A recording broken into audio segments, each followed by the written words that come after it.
Bonjour à tous et bienvenue dans ce grand jury en direct sur RTL et nouveauté en direct également tous les dimanches sur Public Sénat. Bonjour Ségolène Royal. Bonjour. Presque 2 mois après les élections législatives, Emmanuel Macron n'a toujours pas nommé de Premier ministre. On vient d'apprendre que le chef de l'État allait recevoir demain matin Bernard Cazeneuve, mais vous proposez aussi vos services pour Matignon. Pour quelle politique, Ségolène Royal, avec quelle majorité dans ce paysage fragmenté comme jamais, quelles sont vos solutions? À mes côtés pour vous interroger aujourd'hui, Perrine Tarnot de Public Sénat, Bonjour. Pauline Buisson de M6 Bonjour. et Claire Conruit du Figaro. Dans ce grand jury Ségolène Royal, nous allons partager plusieurs moments. Nous aurons quelques questions express pour vous avec des réponses par oui ou par non. Nous parlerons également du Parlement, là où ça va se passer plus que jamais. Puis vous aurez aussi le droit à un moment 2027. Bienvenue dans ce grand jury Ségolène Royal. Le grand jury, l'actualité de la semaine. Et donc je le disais à mes côtés pour débuter cette émission, Perrine Tarnot de Public Sénat et Pauline Buisson de M6. Avant de parler du prochain gouvernement, Ségolène Royal, nous allons parler de la réaction de la famille de la petite Camilla, 7 ans, qui est entre la vie et la mort. Le jeune de 19 ans qui l'a renversé a été mis en examen et relâché. Son père dit « Merci la justice française, les citoyens savent qu'ils peuvent rouler comme ils veulent, faire les fous sur la route, tuer ». Partagez-vous la colère de ce père, Ségolène Royal? Bien sûr, comme tout parent, rien n'est plus effroyable que de perdre un enfant ou que d'avoir un enfant dans le coma suite à un accident aussi absurde que celui-ci. Bien sûr, je crois que la liberté d'expression de la douleur intime, dès lors qu'elle est rendue publique, est tout à fait légitime. Perrine Tarnot. Oui, cette colère rejoint aussi celle de la veuve du gendarme tué cette semaine à Mougins après un refus d'obtempérer par un homme qui avait déjà été condamné 10 fois. Cette veuve a dit « La France a tué mon mari ». Est-ce que vous estimez que la justice française est trop laxiste ? Non, je pense que c'est injuste de s'en prendre à la justice, dans la mesure où la justice applique les règles qui existent, applique les lois qui sont votées par le Parlement. En revanche, ce qui est exact dans ce que dit Madame Comines, c'est que faisait un multirécidiviste étranger sur le sol français. C'est ça qu'il faut regarder, c'est ça que les Français ne supportent plus. C'est la délinquance d'étrangers qui ne respectent pas les lois françaises de la même façon qu'un Français sur un sol étranger. Vous savez, si un Français allait sur le sol des États-Unis d'Amérique et était multirécidiviste, il y a longtemps qu'il aurait été renvoyé dans son pays. Donc je crois qu'il faut regarder dans la loi telle qu'elle existe aujourd'hui, quelles sont les possibilités d'éloigner plus efficacement et plus rapidement les délinquants. Pauline Buisson. Lors de votre campagne présidentielle, vous étiez pour un encadrement militaire des jeunes délinquants. Presque 20 ans plus tard, vous dites quoi? 20 ans de perdu, c'est ça? Non, je pense que du travail a été fait. Ce serait injuste de dire que pendant 20 ans, rien n'a été fait. Mais ce qui est clair aujourd'hui, c'est qu'il y a une montée de la violence et de la délinquance chez les mineurs, et que j'ai toujours considéré que la sanction est aussi une éducation, et qu'il est évident, y compris dans le cadre des règles existantes, que nous pouvons être beaucoup plus fermes sur les sanctions qui sont aussi éducatives et surtout faire en sorte qu'aucun jeune ne soit sans solution. Il n'est pas normal lorsqu'un jeune est en rupture scolaire, car vous aurez observé que la plupart des délinquants sont en rupture scolaire, qu'il soit rapidement repéré et encadré, en effet, pourquoi pas par des militaires, en effet. Alors, pour apprendre tout court, parce que souvent ce sont des gens qui n'ont appris ni la limite, ni la juste autorité, ce que j'appelle l'ordre juste. Donc il faut leur redonner, je dirais même cette chance. Il faut garder un regard bienveillant sur les jeunes pour leur donner enfin une occasion de se réaliser, de trouver une passion, de grandir, de s'affranchir. Mais pour cela, il faut de l'autorité, il faut des limites, il faut des règles. Il faut que les adultes qui les encadrent soient cohérents les uns avec les autres. Ségolène Royal, l'actualité politique, c'est toujours la recherche d'un Premier ministre par Emmanuel Macron. On a appris il y a quelques minutes que Bernard Cazeneuve serait reçu demain matin à l'Élysée par le chef de l'État. C'est dans le cadre des consultations menées par Emmanuel Macron. Est-ce que Bernard Cazeneuve ferait un bon Premier ministre ? Ce n'est pas à moi d'en décider. Je pense que c'est une bonne chose qu'il y ait des diverses consultations qui soient faites, parce que le choix ne doit pas être une erreur. Il faut faire le bon choix, justement, surtout après cette attente. Si l'attente se prolonge un peu, ce n'est pas grave si le bon choix est fait. Qu'est-ce que c'est que le bon choix? Le bon choix, c'est quelqu'un qui va apaiser la France et qui va faire en sorte qu'il n'y ait plus de désordre. Et c'est dans ce cadre, moi, que j'ai dit ma disponibilité. Parce que je pense qu'il faut quelqu'un, mais ça, ce n'est pas à moi d'en juger qui a cette capacité ou pas. En tout cas, moi, je pense avoir cette capacité, l'avoir démontré. Vous savez, ma vie politique est derrière moi. Je n'ai pas créé de parti politique. Je ne suis pas candidate à l'élection présidentielle.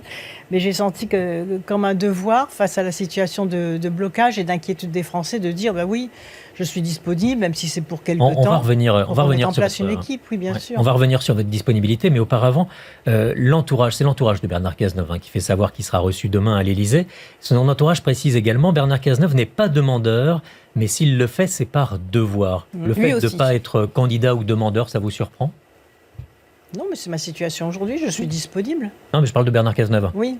Le fait qu'il soit reçu à l'Élysée sans avoir dit publiquement qu'il était éventuellement intéressé ou candidat. Pourquoi pas ? D'autres personnalités ont été reçues, les présidents de région ont été reçus, n'ont pas été demandeurs non plus. Donc je pense que c'est une bonne chose, avant un choix décisif et crucial qui doit être fait, qu'un certain nombre de personnalités soient reçues. Mais vous le connaissez bien, Bernard Cazeneuve, ça a été un long compagnon de route au Parti Socialiste, il correspond peu ou prou au portrait robot que vous venez de dresser, ramener l'ordre de l'autorité. Est-ce qu'il serait un bon candidat quand même pour Matignon ? Est-ce que vous pouvez préciser sur ce point ? Une fois de plus, ce n'est pas à moi d'en juger. En revanche, ce que je pense, c'est qu'il faut choisir quelqu'un qui soit capable de parler à tout le monde. On a vu déjà un certain nombre de réactions au sein de la gauche. Et si la tentation, c'est de choisir un candidat Premier ministre qui va diviser la gauche, je pense que c'est un mauvais choix. C'est le cas de Bernard Cazeneuve ? En tout cas, les différentes sensibilités de la gauche se sont exprimées, on dit leur désaccord. Donc, l'objectif premier, qu'est-ce qu'ils veulent les Français aujourd'hui ? Ils veulent de la tranquillité, ils veulent de la paix. Ils ne veulent pas de mouvements sociaux qui soient suscités par des injustices ou par de mauvaises décisions. Et donc, il faut que ce qui existe fonctionne bien. Et pour que ce qui existe fonctionne bien, il faut que les institutions fonctionnent bien. Parce que les institutions, c'est ce qui fait la force et l'unité d'un pays. Donc, il faut que ces institutions fonctionnent bien. Pour ça, il faut prendre des personnes qui parlent à tout le monde et qui soient capables et qui aient montré leur capacité de rassemblement. Pour bien comprendre ce que vous venez de dire, Bernard Cazeneuve, par les réactions que vous avez pu entendre à gauche, vous laisse penser qu'il sera censuré et donc c'est risqué de le prendre comme Premier ministre. Vous les avez entendues comme moi, ces réactions. C'est-à-dire il faut apaiser. Vous voyez, il faut des gens qui parlent à tout le monde sans sectarisme, sans les avoir insultés, avec une capacité d'ouverture. Je pense avoir prouvé cela. D'abord, en étant au second tour d'une présidentielle, j'ai rassemblé 17 millions de Français. Ensuite, j'ai l'expérience de toutes les institutions. J'étais plusieurs fois ministre, j'ai appris le métier auprès de François Mitterrand pendant 7 ans, j'ai dirigé une région, j'étais 4 fois parlementaire, j'ai vécu 20 ans à l'Assemblée nationale, donc je connais le fonctionnement des institutions.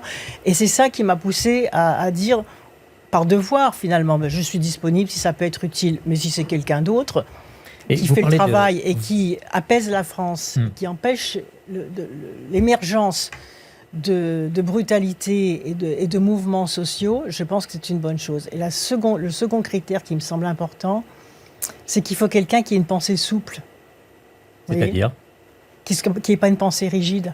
Il y a une grande différence entre avoir une pensée souple et avoir une pensée rigide. On l'a compris, vous êtes candidate pour ce poste, mais pour mener quelle politique ? Vous dites une pensée souple, ça veut dire que vous n'appliquerez pas uniquement le programme du nouveau Front populaire ? En effet. Je pense quelle est l'urgence aujourd'hui ?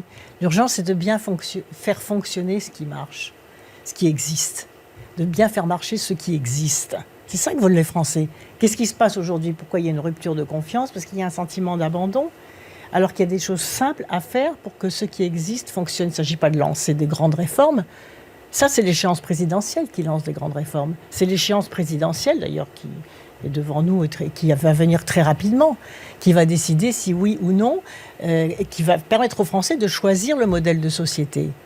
Alors que là, c'est du pragmatisme qu'il faut, c'est-à-dire prendre les choses point par point, prendre les lignes budgétaires une à une pour voir que tout euro dépensé soit un euro utile, car nous avons une marge de manœuvre extrêmement étroite. Donc il faudra bien des réformes, d'être farfelu, de secouer tout le monde.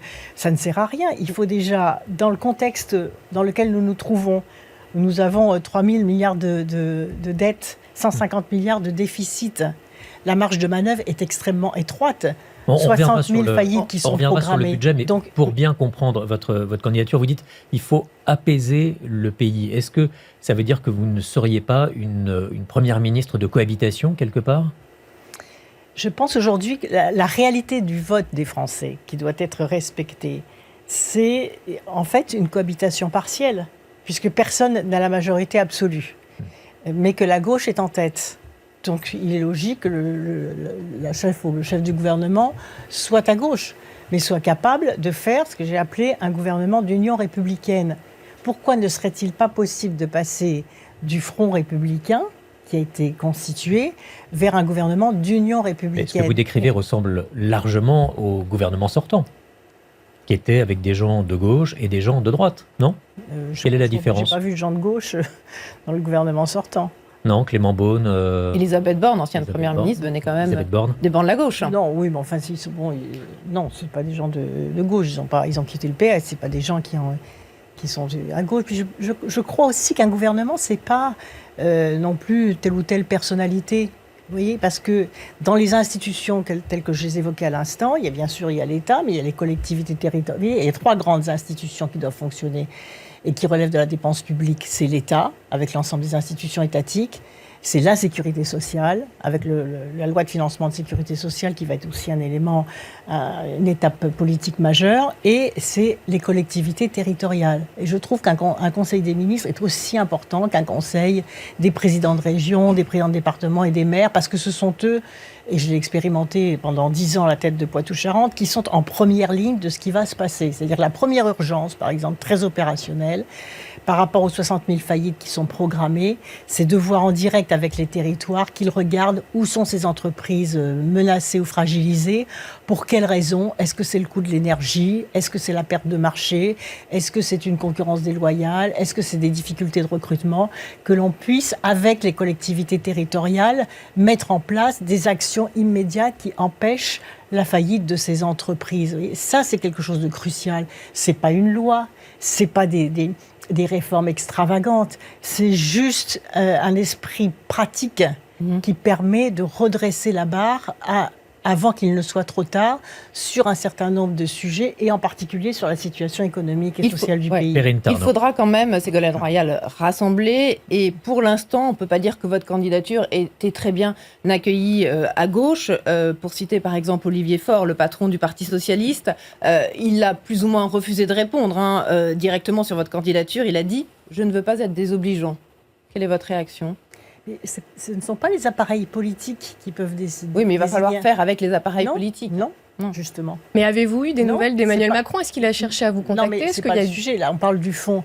Et ce ne sont pas les appareils politiques ne peuvent pas se mettre d'accord sur quelqu'un qui est indépendant des appareils politiques.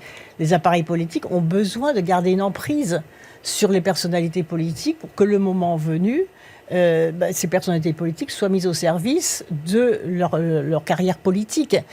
Tout à fait respectable d'ailleurs. Donc aujourd'hui, c'est quoi l'enjeu? C'est que les intérêts du pays l'emportent sur les intérêts des partis. Donc là, il y a une tentative. Emmanuel Macron a pris le temps de proposer aux appareils politiques de se mettre d'accord, ce qu'ils n'ont pas fait, parce que ce n'était pas possible, on ne peut pas leur reprocher. Alors le nouveau Front populaire a proposé une candidate, ils ont bien fait leur travail de ce point de vue-là, mais on voit bien que cette candidate sera confrontée à une censure. Mais c'est pas grave, ils prennent date pour la suite. Mais on ne peut pas exiger, lorsque l'on n'a qu'une majorité relative, comme c'est le cas du nouveau Front populaire, on ne peut pas exiger de diriger un gouvernement et d'imposer tout et rien d'autre que le programme du nouveau Front populaire. C'est ça toute la difficulté aujourd'hui et ce qu'il faut réinventer. Ce n'est pas les partis qui mènent le jeu. En revanche, il y a quand même les députés et à l'Assemblée. Est-ce que vous avez pris des contacts avec des députés ou avec des gens du monde politique en vue de Matignon? Non, mais je les connais depuis longtemps, les parlementaires. Je les connais depuis longtemps. Je vous dis, j'ai été 4 fois ministre, j'ai travaillé avec des parlementaires de droite et de gauche. Je m'honore d'ailleurs d'avoir fait voter mes lois de façon très globale, y compris avec des voix des opposants politiques. La loi biodiversité a été votée par Bruno Retailleau. Donc, vous voyez, la loi de transition énergétique aussi. Donc là, vous n'avez pas réactivé... J'ai toujours eu le souci parce que c'était pour le bien de la France, de faire en sorte que les votes des textes des réformes soient le plus large possible. À tête de ma région, 98% de mes décisions ont été votées par l'opposition. Et c'est bien, parce que je prenais en considération leur point de vue. Et c'est ça aujourd'hui qu'il faut réaliser dans ce laps de temps qui est relativement court, puisque de toute façon, les échéances municipales sont en 2026 et l'échéance présidentielle est en 2027. La droite n'a pas le même souvenir de votre exercice du pouvoir à la région. Si, elle a voté 98% des décisions et Jean-Pierre Raffarin a voté mes lois quand j'étais ministre de l'écologie. Après, il y a les moments de campagne électorale, mais interrogez-les, vous verrez. Et vous pensez qu'en ayant soutenu Jean-Luc Mélenchon à la dernière présidentielle, la droite soutiendrait un gouvernement de Ségolène Royal, sachant que la France insoumise est quand même un peu le chiffon rouge pour la droite aujourd'hui? Vous venez de citer par exemple Bruno Retailleau. Mais oui, parce que ce n'est pas du tout incohérent. Chaque épisode politique appelle des règles spécifiques. Au moment de l'élection présidentielle, si l'on voulait que les Français aient un libre choix au second tour de la présidentielle, et notamment que les électeurs de gauche aient un second choix, il fallait faire l'union. Oui. L'union, elle se fait comment? Elle se fait autour de celui qui est devant. Et pourtant, je ne devais rien à Jean-Luc Mélenchon, qui ne m'a jamais soutenu, même en 2007, et qui a dit à cette époque-là... Bien sûr, Ségolène Royal, mais sans très respectueuse. Sans rompre avec la Donc, France je fais insoumise. abstraction de mes ressentiments personnels. Je regarde la vie politique et je me dis, mais qu'est-ce qui est bon pour... soit les électeurs de gauche, qu'est-ce qu'ils attendent? Ils attendent l'union. D'ailleurs, ils ont fini par le faire, le nouveau Front populaire. Mais vous savez bien, c'est que leur Royal, de le faire dès les sans européennes. Avec la France insoumise, vous n'aurez jamais le soutien ni du centre ni de la droite. C'est pas comme ça que ça se pose. Parce que la France insoumise, déjà, de toute façon, a dit qu'il ne voulait pas rentrer dans un gouvernement d'union républicaine. Il ne voulait pas rentrer dans un gouvernement où il y a des ministres venus de la droite. Moi, ce que je propose, c'est un gouvernement avec des ministres venus de la droite. Est venu aussi de la gauche, chacun dans ses responsabilités. Voilà, donc, vous avez par commencé exemple, à poser des jalons, vous avez pris des contacts pour, je sais pas, éventuellement envisager un gouvernement justement avec des ministres? Non, j'y réfléchis, bien sûr. Non, je ne me permettrai pas de prendre des jalons, mais j'y ai réfléchi. Et pour vous reposer la question parce que le moment venu, si je suis choisie, il va falloir faire assez vite. Et pour vous reposer la question de Pauline, tout à l'heure, vous n'avez pas répondu. Est-ce que vous avez eu des contacts avec l'Élysée d'une façon ou d'une autre? Non, je ne veux pas répondre à cette question-là. Parce que, je veux dire, quand on est femme d'État, on ne fait pas de commentaires sur ce qui relève, vous voyez, du contact éventuel interpersonnel. Alors, vous êtes connu pour votre indépendance et puis votre fort caractère, on va dire. Est-ce que ça vous semble compatible avec Emmanuel Macron? Vous le connaissez. Est-ce que vous pourriez gouverner avec Emmanuel Macron, président de la République? Mais bien sûr, parce que je pense que ce qui est central, c'est le sens du bien commun. Et dans cette période courte, je le répète, puisque les concurrences politiques vont reprendre très vite avec les municipales. D'ailleurs, il y a un problème à régler pour les municipales, c'est que je pense que, et nous le savons, dans beaucoup de mairies, il va y avoir un problème de candidature par rapport à la difficulté la difficulté de la fonction aujourd'hui, y compris dans le domaine de l'insécurité. Et ensuite, il y aura la présidentielle. Donc finalement, dans un an et demi, démarre la campagne des présidentielles et démarre la campagne municipale. Donc ce qu'il faut dans ce laps de temps très court, je vous le répète, c'est d'être très pragmatique et de répondre aux problèmes des Français tels qu'ils se posent, sur les problèmes de la vie chère, sur les problèmes des inquiétudes par rapport à la santé, à l'éducation, sur la confiance que les jeunes doivent retrouver dans leur avenir, et tout cela autour du principe de l'ordre juste, mais sans chamboulement. Est-ce que finalement, il n'est pas question que des ministres commencent à lancer des grandes réformes? Est-ce que c'est pas un gouvernement technique qu'il faudrait finalement alors? Pardon? Est-ce que ce serait pas un gouvernement technique qu'il faudrait plus que politique? Au contraire, je pense qu'il n'y a jamais eu plus besoin d'un gouvernement politique. Mais vous voyez, je pense que c'est... Après, je peux citer des noms, mais je ne les ai pas contactés. Donc, mais j'ai réfléchi effectivement à la structure d'un gouvernement. Donc vous avez quand même quelques noms en tête alors? Bien sûr. Vous pouvez nous donner ce matin? Je pense qu'il faut fonctionner un peu par binôme, si vous voulez. C'est-à-dire que, par exemple, Xavier Bertrand, puisque la vraie question, ça va être de savoir comment est-ce qu'un Premier ministre venu de la gauche peut faire travailler des gens de droite.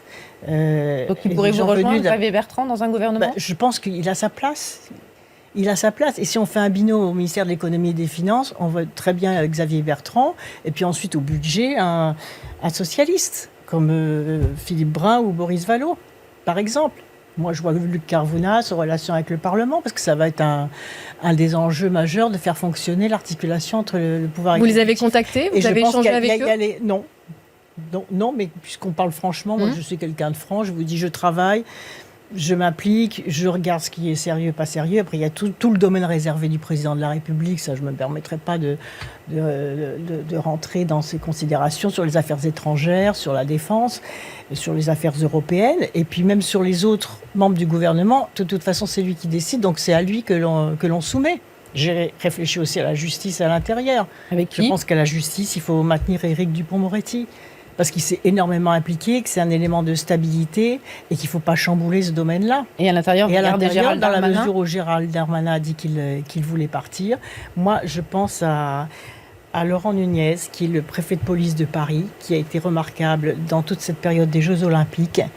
Et en particulier, on a vu les Français renouer avec la confiance et la fraternité, finalement, avec Donc vous avez les tout forces votre de gouvernement, police. Ségolène Royal. Pardon ? Vous avez tout votre gouvernement, là, parce que vous êtes en J'y train ai réfléchi. Ouais. J'y ai réfléchi, mais il y a plusieurs hypothèses, bien évidemment. Et puis j'espère que des femmes comme J'espère quelques Carole femmes, oui. Delga, comme Johanna Roland, comme Hélène Geoffroy sur la jeunesse, voilà. Et puis des députés calmes et tranquilles que je connais, comme Guillaume Garot, Philippe Brun, qui font leur travail, qui ont de revenir sur l'expérience. votre... Je pense que oui, c'est assez structuré de constituer un gouvernement à partir des gens qui ont travaillé, qui sont compétents. On voit que vous avez des bien idées évidemment, précises. ce sont des propositions. Hein. On voit que vous avez des idées précises. On va y revenir dans un instant. Mais pour l'instant, il est 12h21. Le Grand Jury, question express. Alors, Question Express, c'est une série de questions et des réponses par oui ou par non, ou par pour ou contre. Et à mes côtés maintenant, Claire Convit du Figaro et Bonjour. Pauline Buisson de M6. Première question, Ségolène Royal, si vous n'êtes pas nommée Première ministre, pourriez-vous être ministre ? Je ne sais pas. C'est pas du tout mon objectif. Je vous l'ai dit, ma carrière politique est derrière moi. Je ne cherche pas un poste. Je mets à disposition. Vous êtes Non, je candidate ne pour être cherche Première pas un ministre, poste. c'est, J'ai beaucoup d'occupations. Je ne cherche pas un poste. Ouais. Je pense que dans le contexte de blocage actuel et de Mais vous pouvez pas crise dire et de votre carrière recherche, politique est derrière moi, moi. je suis, si vous Et voulez, vous l'aurez la Première Première ministre anti-désordre. Voilà. Anti-chienlit, anti-chaos, pour reprendre une expression générale. La Première ministre anti-désordre, de la tranquillité. On a été une société extrêmement secouée avec tous les événements qui nous ont traversés, y compris le Covid, les gilets jaunes, etc. On a besoin de tranquillité. Vous D'apaisement. savez, un pays, c'est comme une famille. Hmm. C'est quand vous élevez des enfants, vous faites en sorte qu'ils soient sécurisés, qu'ils soient tranquilles pour pouvoir grandir, s'épanouir, et vous ne voulez pas qu'on leur fasse du mal. Eh bien, l'amour du peuple français, c'est la même chose. On veut qu'il soit tranquille, que personne ne fasse du mal au peuple français et qu'il puisse s'épanouir. Claire. Oui, Ségolène Royal, par oui ou par non, est-ce qu'il faut rétablir l'ISF, l'impôt sur la fortune ? Il faut regarder avec les commissions des finances, il faut regarder comment on le fait. Il faut de l'ordre fiscal juste. Moi, je ne suis pas pour l'impôt punitif, même sur les riches. On ne taxe pas les riches pour les punir. On taxe juste la richesse là où elle est pour qu'il y ait de la justice. Vous savez que 1% des plus riches à l'échelle de la planète possèdent plus de 50% de la richesse financière. Est-ce que ça peut continuer à fonctionner comme ça ? Non. C'est source de désordre et source de violence. Bon, faut-il abroger la réforme des retraites ? Il faut la remettre à plat. Je ne suis pas, comme je vous l'ai dit tout à l'heure, pour arriver et avoir des ministres qui cassent tout, pensant qu'ils ont la science infuse et qu'ils vont faire mieux que le prédécesseur. On souffre trop de ces allers-retours de ministres qui arrivent, qui cassent tout. Vous ne revenez pas à 62 ans. Mais il faut remettre à plat. Et comme je l'ai dit, moi, je ne suis pas favorable à prendre des décisions toutes seules. Non, toutes les décisions seront Autre collectives. question rapide. Avec les ressources humaines du Parlement et des collectivités. Ségolène Royal, est-ce que vous êtes plutôt Jean-Luc Mélenchon ou François Ruffin ? Je ne prends pas position pour les uns. C'est une organisation politique à laquelle je n'appartiens pas, donc je n'ai pas d'avis particulier. Moi, c'est important. Dernière question. Pour ou contre garder des anneaux olympiques sur la Tour Eiffel ? C'est ce que veut Anne Hidalgo après les JO. Oui, c'est une bonne idée. Oui, même si l'événement est terminé. J'aurais bien aimé, moi, que France 2 et France 3 continuent, après la clôture des Jeux, à diffuser les compétitions. C'était tellement extraordinaire, ça s'est arrêté brutalement. J'espère que ça va reprendre et qu'il y a plein de choses à admirer, une énergie formidable. Et c'est pour ça qu'il ne faut pas que la crise politique étouffe finalement les retombées positives de cette période où, pour une fois, on a vu pendant des heures des choses positives, de l'énergie, des gens extraordinaires. Et aujourd'hui, avec Andy Scholl aussi, c'est extraordinaire, les itinéraires personnels de ces athlètes handicapés. C'était les questions express. Le grand jury, l'actualité de la semaine. Dans l'actualité de la semaine, le Parti socialiste tenait ses universités d'été à Blois cette semaine. Vous n'êtes plus adhérente au PS ? Si. Si, mais vous n'avez jamais cessé dans l'appareil politique. Je suis pas du tout dans l'appareil politique. Vous n'avez jamais cessé de cotiser au PS. Vous n'avez jamais quitté le PS. Enfin, j'ai rattrapé des. Oui, non, j'ai jamais créé d'autres partis politiques. Vous savez, c'est très rare. Vous avez créé un mouvement. Tous les candidats à l'élection. J'avais à mon mouvement Désir d'avenir, j'aurais très bien pu, compte tenu du nombre très important des 17 millions de voix que j'ai eu à l'élection présidentielle, créer mon propre parti politique, comme ils l'ont tous fait. Tous les hommes ont fait ça. Ils ont créé leur parti, même ceux qui ont eu très peu de voix ont créé leur parti, ceux qui veulent être candidats créent leur parti. Non, moi je suis fidèle à mon histoire. Vous êtes donc fidèle au Parti socialiste. Est-ce que le PS est prisonnier de la France insoumise? Je ne m'occupe pas du PS. Vous êtes adhérente, mais vous prenez quand même des distances vis-à-vis de la stratégie. Oui, parce que j'adhère à une histoire, j'adhère pas à ceux aux appareils politiques. J'adhère à une histoire, dans la fidélité de cette histoire, c'est l'histoire de l'émancipation, de l'accès à l'éducation, Et le PS qui ne veut plus parler avec Emmanuel Macron parce que la candidature de Lucie Castet n'a pas été acceptée, est-ce que c'est bien ou pas? C'est leur choix.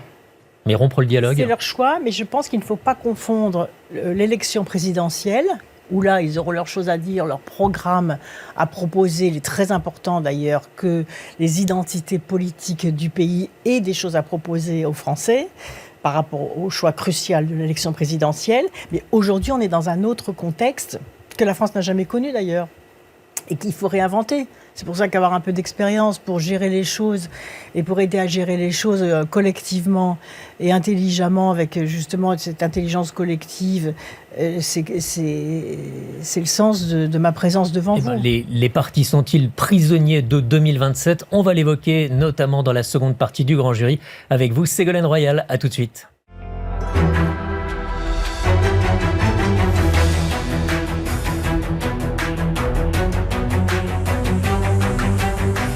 Suite du Grand Jury, présenté par Olivier Bost. Ségolène Royal est notre invitée. Ségolène Royal, vous nous avez donné la composition de votre gouvernement dans la première partie de ce Grand Jury. La proposition au président de la République. Voilà, proposition effectivement au président de la République pour être première ministre. À mes côtés pour vous interroger au début de cette deuxième partie du Grand Jury, Pauline Buisson de M6 et Claire Conruit du Figaro.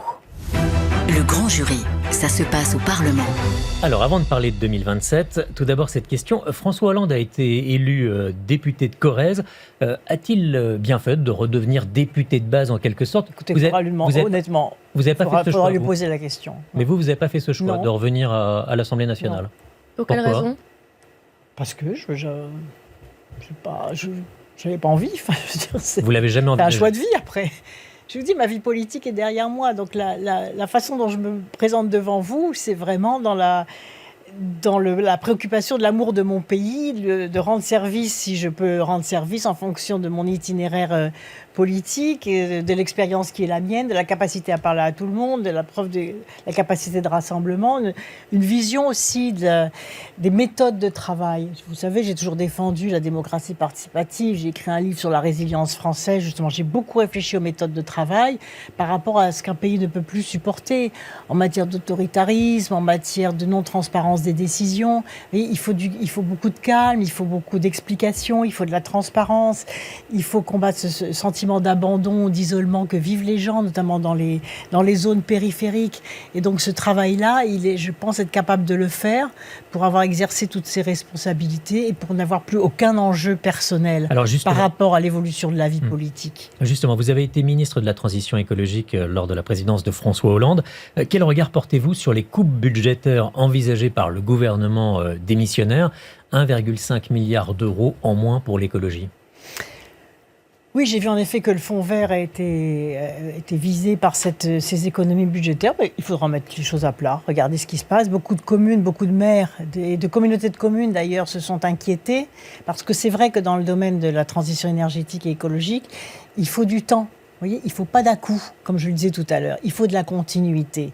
Et d'ailleurs, il n'y aurait pas ce problème si ce que j'avais mis en place avec les territoires à énergie positive et avec les déductions d'impôts pour les travaux d'isolation que j'avais créés au ministère, mon successeur, ils ont immédiatement tout cassé. Vous avez le sentiment que la problématique de l'écologie a reculé depuis votre passage au ministère ? Moi, j'ai eu la chance d'être présidente des négociations internationales sur le climat et de présider la COP 21. Donc, je sais que la France est très attendue et que nous devons être exemplaires et qu'il y a beaucoup de territoires qui ont été exemplaires dans ce domaine-là, que la France a fait aussi beaucoup d'efforts, mais qu'à chaque fois, c'est une énergie considérable parce qu'il y a des lobbies, parce il faut modifier les comportements. Et en tout cas, ce que je suis convaincue, c'est qu'on ne fait pas d'écologie par la punition. Et que la taxe carbone, par exemple, qui a déclenché ce terrible mouvement des Gilets jaunes, avec les préjudices considérables pour tout le monde, y compris pour l'image de la France, prouve que ça n'a aucun sens de punir par l'impôt. C'est la gauche notamment qui avait mis en place cette taxe carbone. Non, parce qu'il y a eu l'écotaxe que j'ai supprimée, parce que justement, qui avait été mise en place sous la droite, mais c'était moi qui étais chargée en arrivant à la tête de ce ministère de la mettre en place quand j'ai vu les bonnets rouges, les gens qui se révoltaient. Je dis, mais ils ont raison. Pourquoi est-ce qu'on va faire payer sur l'essence sous prétexte de financer la transition énergétique uniquement ceux qui font leur plein d'essence, quel que soit leur revenu, quelle que soit leur voiture, etc. C'est pas juste. Et la taxe carbone a été ressentie comme une véritable injustice. C'est ce que je disais tout à l'heure. Si vous désamorcez les mouvements sociaux, voyez, au lieu d'avoir une pensée rigide et d'avoir peur de reculer parce que vous vous êtes trompé, ce qui n'a jamais été mon cas, si vous avez une pensée rigide, eh bien vous provoquez les gilets jaunes, vous provoquez des émeutes sociales qui coûtent très très cher en termes de dépenses budgétaires, en termes de maintien de l'ordre. Et moi, je considère que les forces de l'ordre, police et gendarmerie, il faut les reconcentrer, comme ça a été le cas de façon formidable dans les JO, sur la présence dans la rue, la police du quotidien, la sécurité au quotidien, la lutte contre la délinquance et pas la répression des mouvements sociaux, parce qu'avec moi, il n'y aura pas de mouvements sociaux. Vous employez beaucoup le mot rigide. Je reviens un tout petit peu à la première partie de notre émission, mais on sait que Bernard Cazeneuve est reçu demain matin donc, par Emmanuel Macron à l'Élysée pour une consultation. Est-ce que quand vous prononcez ce mot de rigide, vous pensez peut-être aussi à Bernard Cazeneuve ? Un peu, oui. Ouais. Oui, j'étais avec lui dans le même gouvernement, oui. Et vous n'avez pas un souvenir Et c'est une pensée rigide, alors qu'il peut avoir des avantages dans certaines situations. Mais il ne faut pas avoir de pensée rigide. Donc vous dites j'ai vécu, moi, parce que j'ai vécu pour dire les choses clairement, puisque je suis franche et que je dis les choses clairement, et qu'il faut les dire clairement, et que ce n'est pas du tout une accusation contre Bernard Cazeneuve, parce que chacun a ses qualités et ses défauts. Mais quand il y a eu l'histoire de Sivens. Je le raconte dans mon livre. Ou un militant écologiste ce que je peux enfin vous dire. Donc c'est pas secret, je l'ai exprimé, je l'ai raconté, cette histoire.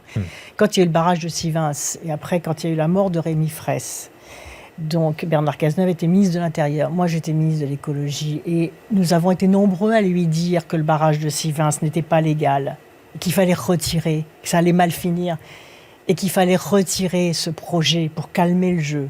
Eh ben non, pensée rigide, on a décidé le barrage, on continue le barrage, et la confrontation a eu lieu, et un jeune a perdu la vie. Donc ça fait deux malheurs. Le malheur pour ce gendarme qui a obéi aux ordres de répression et qui est victime, d'une certaine façon, de ce conflit social qui n'a pas été résolu, qui n'a pas été débranché suffisamment tôt, et Rémi Fraisse qui est mort, et France Nature Environnement, cette association de gens extrêmement sérieux avec lesquels j'ai dû renouer. Et d'ailleurs, Bernard Cazeneuve a été au bord de la démission. Ouais. Et c'est moi qui ai relié avec le France Nature Environnement. Il m'en a remercié d'ailleurs. Je raconte ça dans mon livre. Donc je dis ça par rapport à la pensée rigide. Il ne faut pas avoir de pensée rigide. Donc vous êtes en train de dire que Bernard Cazeneuve n'est quand même pas le bon profil pour Matignon. Non, c'est pas moi qui vais choisir.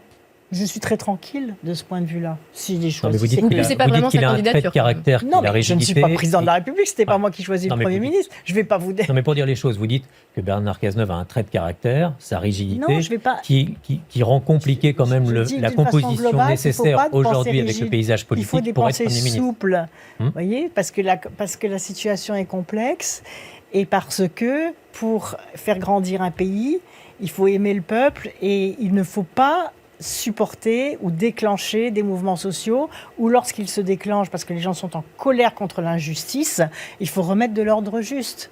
L'injustice crée des désordres. C'est ça. Le sentiment d'abandon crée des désordres. Le sentiment d'isolement crée des désordres. Le sentiment de ne pas être associé aux décisions crée des désordres. Donc même si c'est plus difficile, plus vous êtes transparent, plus vous écoutez les autres, plus vous considérez que vous n'avez pas la vérité infuse et que c'est pas parce que vous avez pris une décision qu'il ne faut pas la réajuster, la réadapter, voire la retirer.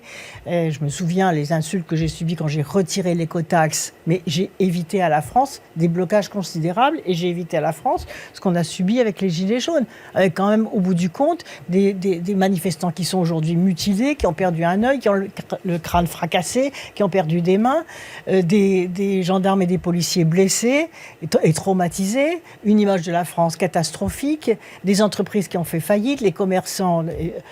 Mais où on est là? C'est la France, ça? Bon, où on est? Eh bien, ça, c'est le produit de la pensée rigide. On a Il ne faut compris pas penser rigide. votre réquisitoire. Il est 12h42. Le Grand Jury 2027, c'est demain. Pour vous interroger, Perrine Tarnaud de Public Sénat et Claire Conruit du Figaro, la prochaine présidentielle est-elle l'obsession qui fige aujourd'hui, selon vous, c'est ce que vous sembliez nous dire dans la première partie du Grand Jury, qui fige aujourd'hui tous les partis? Ça fige en partie les partis parce que pour gagner l'élection présidentielle, pour se faire entendre de l'électorat, c'est un rapport de force et c'est un rapport d'identité politique. Donc il y a des choses respectables, c'est une échéance démocratique très importante, l'élection présidentielle. Les partis dans la Constitution organisent justement l'expression du vote électoral. Mais aujourd'hui, elle paralyse notre vie politique. C'est-à-dire que ça ne correspond pas à la période. Nous ne sommes pas en période de campagne présidentielle.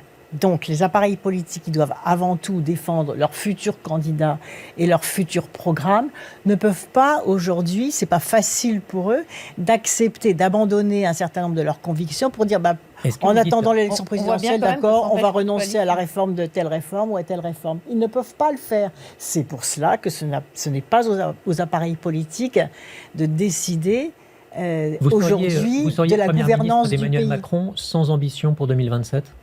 Aucune ambition pour 2027. D'ailleurs, c'était complètement incompatible.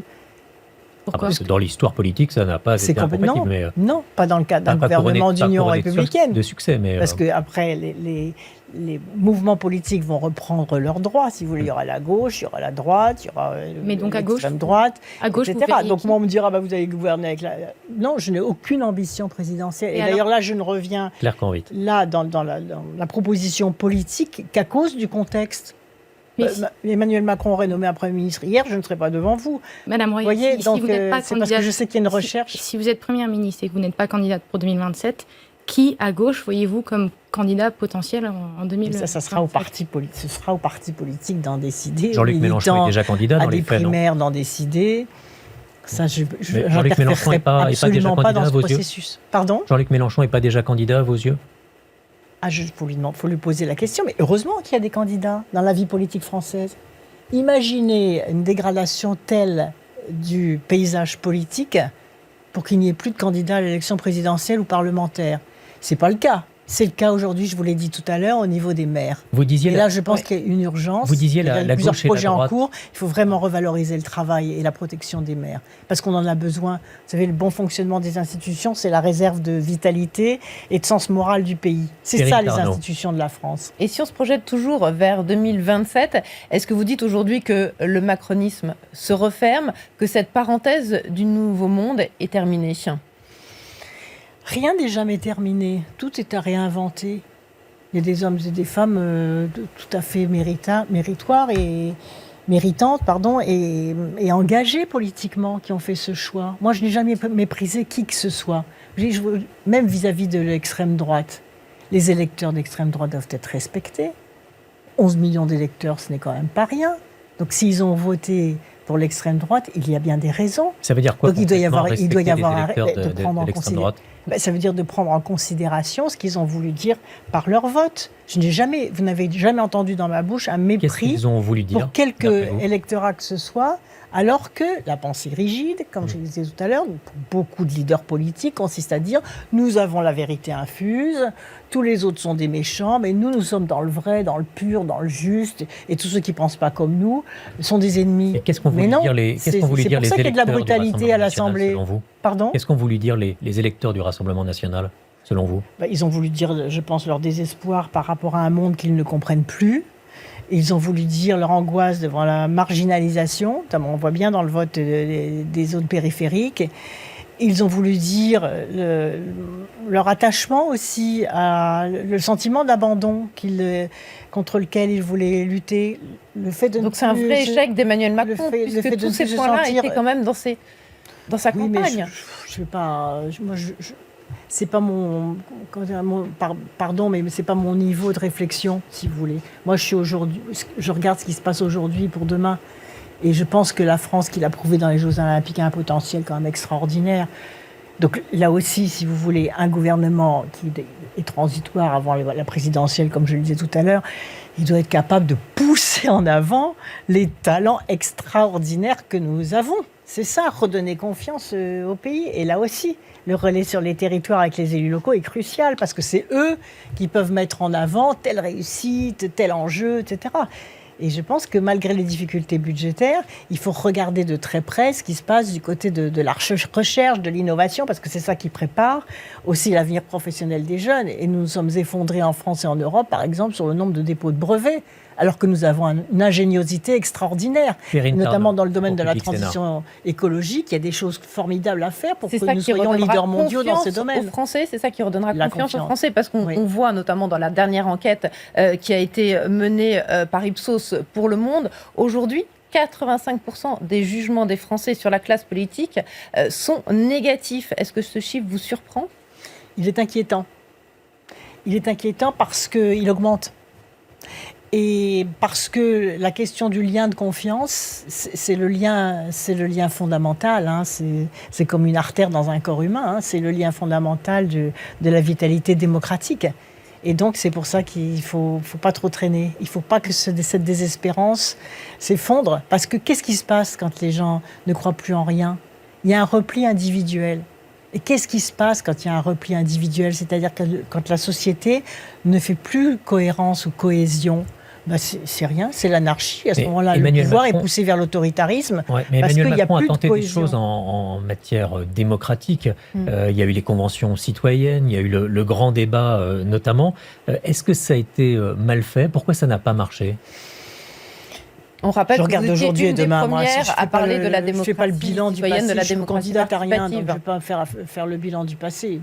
Moi, j'ai toujours cru vous défendiez la démocratie participative, vous l'avez évoqué tout à l'heure. Les jurys citoyens, j'ai fait le budget participatif dès 2004 en Poitou-Charentes, et je sais que cette intelligence collective, et c'est pour ça d'ailleurs que les votes, peut-être dans cette région, étaient quasi unanimes. Parce qu'ils s'étaient préparés en amont. Pourquoi ça n'a pas marché ? Les conventions citoyennes qui ont été lancées par Emmanuel Macron, pourquoi ça n'a pas marché ? Je ne sais pas. Je ne sais pas commenter le passé. Vous ne voulez surtout pas faire le bilan d'Emmanuel Macron aujourd'hui ? Non, ce n'est pas le sujet. C'est pas le sujet, honnêtement. Le sujet, c'est comment on se remet d'aplomb, comment les institutions fonctionnent, comment je peux être utile. Et justement, d'un point de vue institutionnel, est-ce que vous voyez des réformes, vous, à mener, qui vous semblent importantes, des chantiers prioritaires ? On parle beaucoup, par exemple, en ce moment de la proportionnelle. Je pense que dans le contexte actuel, toute réforme intempestive ou un peu lourde n'a pas sa place. C'est-à-dire que nous avons tellement peu de marge de manœuvre sur le plan économique et financier, ça n'empêche pas de réfléchir, mais ça sera l'objet des programmes à l'élection présidentielle. Aujourd'hui, dans le contexte très restreint de la marge de manœuvre financière, il faut regarder ligne à ligne que chaque euro dépensé soit un euro utile, qui est de l'ordre juste dans la fiscalité, dans la dépense publique, qu'il y a un relais beaucoup plus fort avec les collectivités territoriales, parce que c'est là où se trouve aussi l'énergie positive que l'on peut déployer. Et ensuite, sur les réformes lourdes du mode de scrutin, ça sera le rôle de l'élection présidentielle. Claire Conrit. Ségolène Royal, tout à l'heure, vous... À l'exception, du statut des maires. Comme je le disais, là, je pense qu'il y a vraiment une urgence. Vous faisiez état tout à l'heure de l'électorat du Rassemblement national, et on faisait, nous, état de la grande enquête sur les dernières élections par Ipsos. Dans cette même étude, la France insoumise est davantage rejetée aujourd'hui que le Rassemblement national. La France insoumise, visiblement, fait peur. Est-ce que vous estimez que la France insoumise est plus dangereuse que le Rassemblement national de Marine Le Pen ? C'est pas mon sujet. C'est leur responsabilité, ça. Mais est-ce que c'est à eux qu'il faut poser ça. Moi, je ne suis pas juge de paix. C'est une étude qui se base sur la perception des Français de deux partis politiques qui dominent l'Assemblée nationale aujourd'hui. Est-ce qu'il y en a un qui est plus dangereux que l'autre ? C'est pas mon sujet. C'est vraiment... Ça, c'est leur responsabilité. Vous voyez, moi, je suis concentrée sur l'opérationnel, sur des choses concrètes, de bon sens, de remise en mouvement du pays, si je peux être utile, de constitution d'une équipe d'union républicaine, de régler les problèmes un par un, de réussir à faire voter un budget où tout le monde soit content. Oui, mais pour comprendre les Français, si vous voulez être Première ministre, pour comprendre les Français, il faut bien... Oui, mais vous m'interrogez sur tel ou tel parti politique. Alors, non, je vous interroge sur la perception... Pour poser la question autrement, est-ce qu'il y a, dans une part de la gauche, ce qui est aux yeux de certains une dérive sectaire, des gens qui ne sont pas forcément clairs sur la laïcité, une forme aussi de communautarisme. Est-ce que ça vous inquiète ? Je ne sais pas, c'est pas mon sujet, c'est pas mon problème, ça. Donc vous ne voulez pas critiquer la France insoumise. Je ne suis pas autorité vous ne voulez pas essayer de comprendre ce qui peut gauche. Effrayer les Français au sein de la France insoumise. Vous savez, ce qui effraie les Français, c'est de ne pas savoir de quoi demain sera fait. Voilà. C'est de pas savoir. Même les jeunes, j'ai vu dans la question, la brutalité avec laquelle avait été faite la réforme des retraites, même les jeunes qui sont loin de la retraite, se sont dit, mais nous, donc ça veut dire, textuellement, des millions de jeunes ont dit ça, ça veut dire que nous, de toute façon, la belle époque de la sécurité sociale et de la retraite, c'est terminé pour nous. Quand on va arriver à l'âge de la retraite, on n'aura rien. Et donc, si on n'a rien à l'âge de la retraite, si on ne sait pas ce qu'on va devenir avec le logement qui est très cher, en plus on ne peut même plus accéder à la propriété, eh bien, on ne va plus avoir d'enfants. Ça, c'est un vrai problème. Donc là, vous pointez quand même c'est une question centrale, savoir ce que fait ou ne fait pas les filles. Quand même une erreur mais du ça, quinquennat. c'est quelque chose de central. Moi, je veux que les jeunes retrouvent confiance en eux et que le modèle social français qui fait notre sécurité collective et qui garantit à chacun que s'il est malade, il va être soigné, que s'il est vieux, il va avoir sa retraite, que si ses enfants sont à l'école, il va avoir le meilleur de l'éducation. Parce que c'est en sécurisant les gens qu'on leur donne la possibilité de prendre des risques, de s'engager dans une profession, d'avoir un échec, mais de se remettre debout, de croire dans le futur et donc de donner naissance à des enfants. C'est vital si on vous dans écoute une bien, société. Donc là, vous pointez une erreur du quinquennat d'Emmanuel Macron qui est la réforme des retraites. Là-dessus, vous êtes clair. Et tout le monde le sait, parce que plus de 90%, même Emmanuel Macron le sait, plus de 90% des Français. Mais vous savez, la réforme des retraites, les dégâts ont été autant sur le contenu que sur la méthode. C'est pour ça que je vous dis que la méthode de gouvernance, dans un contexte de grande fragilité, de grande intranquillité de la société française, est essentielle. Il faut être tranquille, il faut écouter les gens. Il faut prendre des décisions dans le sens du bien public. Il faut faire en sorte que les gens oublient le parti d'où ils viennent et que les intérêts du pays l'emportent sur les intérêts des partis. Vous parlez des jeunes. Demain, c'est la rentrée scolaire. Donc, en matière de programme pour l'école, vous aviez parlé il y a déjà longtemps de l'uniforme à l'école. Ce gouvernement, enfin le gouvernement sortant des missionnaires, souhaitait imposer cet uniforme à l'école. Il y a finalement beaucoup moins de candidats prévus dans les établissements scolaires, notamment parce que les équipes d'enseignants, même les parents d'élèves, y sont opposés. Est-ce que le gouvernement des missionnaires s'y est mal pris ? Est-ce que l'uniforme à l'école, ça ne sert à rien ? Est-ce que vous êtes toujours pour, vous ? Moi, j'ai jamais été pour. J'ai toujours dit qu'il fallait laisser la liberté aux établissements scolaires de le faire. J'ai jamais défendu Mordicus. Mais vous n'y étiez pas opposé. J'étais pas opposé, parce que je pense que c'est bien qu'il n'y ait pas plus de problème d'habillement, etc. Ça évite des disputes et des conflits inutiles. Mais si les parents n'ont pas adhéré à cela au bout du compte, c'est parce qu'ils savent que l'essentiel n'est pas là, dans l'école. L'essentiel, c'est que les enfants soient heureux à l'école, aient envie de travailler, qu'ils aient une bonne transmission des savoirs. C'est ça qui compte. Et qu'il n'y ait aucune classe sans enseignant. C'est ça qui est très important. Et qu'il y ait de la sécurité.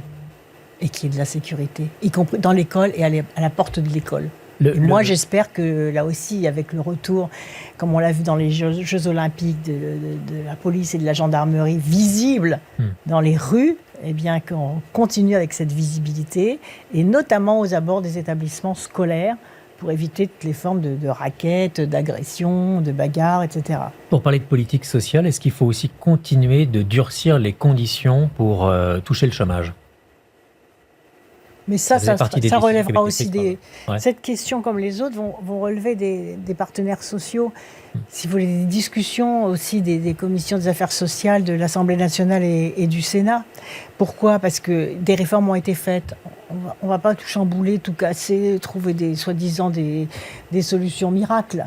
Donc il faut regarder, comme pour toute réforme, à la lumière et avec la façon dont elles sont appliquées, qu'est-ce qu'il faut rectifier? Parce que souvent, il y a des décisions sont prises, mais quand elles arrivent sur le corps social, il y a une réactivité du corps social. Donc vous avez des conséquences que vous n'aviez pas anticipées à l'avance. Donc il faut rectifier les choses. Si vous avez une pensée rigide en disant « on a décidé ça, taisez-vous, 49-3, chacun chez soi », vous avez des révoltes dans la rue, vous avez du désordre. Donc la question de la subtilité, du leadership de la réforme, et la modestie, c'est-à-dire être capable de se remettre en retrait en disant là-dessus on s'est trompé, on entend un certain nombre de choses, on va rectifier les choses. Dernier moment de ce grand jury. Le grand jury inattendu. Avec une question à propos de la guerre en Ukraine, du Covid ou des retraites. Sur plusieurs dossiers, vous aviez eu des phrases proches des milieux complotistes. Ce qui avait pu surprendre d'ailleurs de la part d'une ancienne candidate à l'élection présidentielle. Est-ce que vous regrettez ces moments-là où vous aviez des positions assez iconoclastes? Non, je n'ai jamais eu de position ni complotiste ni iconoclaste. Et vous savez, la vie politique est faite de déformations permanentes. Donc il ne faut pas accepter de voir les commentateurs ou les adversaires ou certains adversaires politiques, quoique je n'ai pas d'adversaire politique, je ne suis candidate à rien, donc déformer vos propos ou servir leur propre logique dans le cadre de leur pensée rigide, pour penser que tous ceux qui ne pensent pas comme eux Vous avez eu quand même des propos pour le moins, au moins maladroits, par exemple sur les crimes de guerre russes en Ukraine. Non, je ne vous laisserai pas dire ça. Et tous ceux qui continueront à prétendre... Vous n'aviez pas remis en cause la véracité de ces crimes de guerre? Non, absolument pas. Et tous ceux qui continueront à prétendre ça seront poursuivis en diffamation. Je l'ai dit et je le ferai. Merci Donc il faut beaucoup. arrêter d'accepter que la pensée soit déformée. Merci un peu beaucoup, ferme, mais vous Ségolène comprenez. Royal, pour ce grand jury. Bon dimanche à tous et à la semaine prochaine.